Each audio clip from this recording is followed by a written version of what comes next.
বিশ্বনবী সালাম ফেরানোর পরে সর্বপ্রথম যে আওয়াজটা করতেন সেটা হচ্ছে আল্লাহু আকবার। এরপর 3 বার পড়তেন আস্তাগফিরুল্লাহ আস্তাগফিরুল্লাহ আস্তাগফিরুল্লাহ। এরপর আয়াতুল কুরসি একবার। কয়বার? মান ক্বারা আয়াতুল কুরসি দুবুরা কুল্লি সালাতিন মাকতুবা লাম ইয়ামনাহু মিন দুখুলিল জান্নাতি ইল্লাল মাউত। প্রত্যেক ফরজ সালাতের পরে যে একবার আয়াতুল কুরসি পড়ে তার জান্নাতে ঢোকার ক্ষেত্রে আর কোনো বাধা থাকে না, একটা জিনিস ছাড়া, সেটা হচ্ছে মরণ। লোকটা মরে না তাই জান্নাতে যায় না, মরলেই জান্নাতি। আল্লাহু আকবার।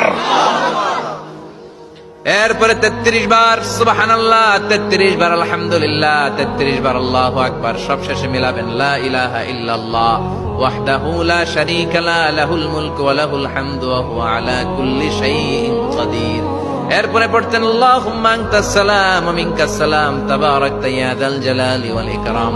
এরপরে পড়তেন আল্লাহুম্মা লা মানিআ লিমা আ'তাইতা ওয়া লা মু'তিয়া লিমা মানা'তা ওয়া লা ইয়ানফা'ু যাল জাদ্দি মিনকাল জাদ। এরপরে পড়তেন আল্লাহুম্মা ইন্না নাসআলুকাল হুদা ওয়াত তুকা ওয়াল আফাফা ওয়াল গিনা। এরপরে পড়তেন আল্লাহুম্মা আ'ইন্না আলা যিকরিকা ওয়া শুকরিকা ওয়া হুসনি ইবাদাতিক। সুবহানাল্লাহ পড়েন।